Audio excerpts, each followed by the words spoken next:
I know from the emails I get, I know what the life and the travails are of a lot of the people who share their time to join in with this discussion.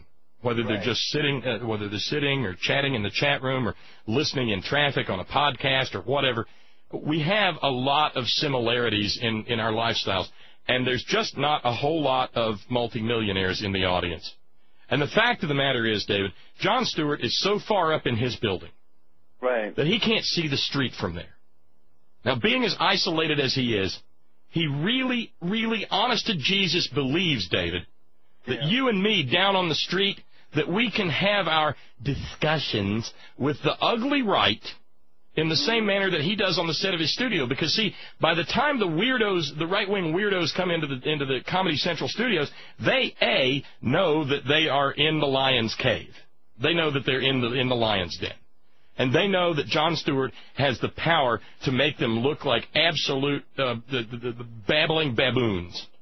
Right. Okay? And so they have to be on their best behavior. And so grumpy John McCain sits there and chuckles.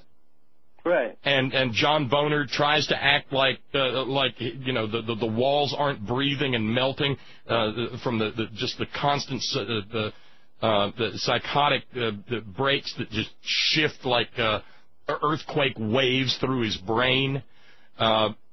And Chris Wallace comes on and pretends to be a real newsman.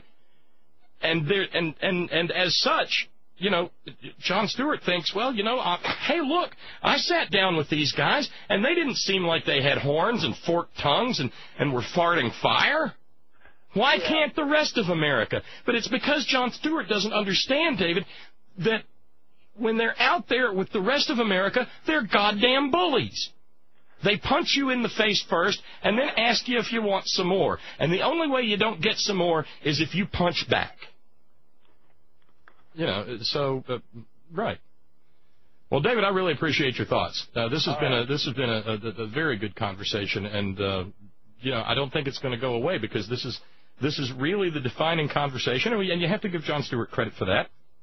The defining conversation about how we oppose those people who would like to throw us to the ground, gouge our eyeballs out, and pee down our throats. There is a very important conversation that we have been trying to have together and that we have been saying that America needs to have, and I give him all the credit in the world if we're going to have that conversation now.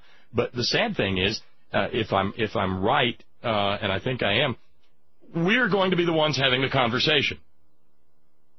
The right wing is not going, let's be clear, to have this conversation. The right wing is going to go on swinging and restarting the chainsaws and the jackhammers.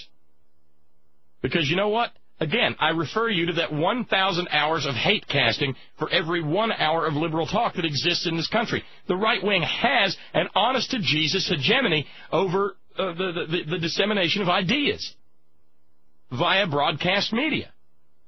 They just do. And you know what? When one guy quietly decides, okay, Jon Stewart said, we need to stop being so hateful. So one guy changes everything, and he says, I'm not going to do that anymore. I'm not going to call them booger eaters anymore, and I'm going to stand on the side of the road and kumbaya, my lord, kumbaya.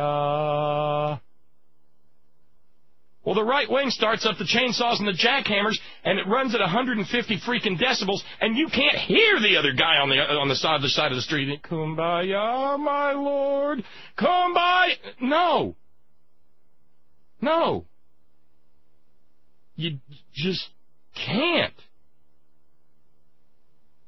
But we'll have that discussion, and we'll talk about how we message and how we reach out. I've had criticism from people saying, well, Bob, maybe you're going to, don't you want to convince any right-wingers? I don't throw pearls before swine, neither do I carry coals to Newcastle, if that makes any sense. I have no confidence whatsoever in the ability of me or anybody doing anything like this to convince a right-winger. Bless her heart, I love her to pieces. Amy Goodman is as good as they come in terms of advocacy journalism for this generation. She does straight news. But you know what? if I had some way of setting up a right-wing focus group where I could watch them through a two-way mirror, the minute she said, "I'm Amy Goodman, this is Democracy Now!" they'd be screaming, "Communist!" Because they're programmed and they're authoritarians. So, yeah, we're going to have this conversation. They're not. And if we decide to sit on our hands like we did all through the 80s and all through the 90s and most of this decade, if we sit on our hands, they're just going to scream louder. They are just going to scream louder. Is there a flaw in my reasoning? If there is, by God, I want to know about it. But for now, we'll go back to the phones.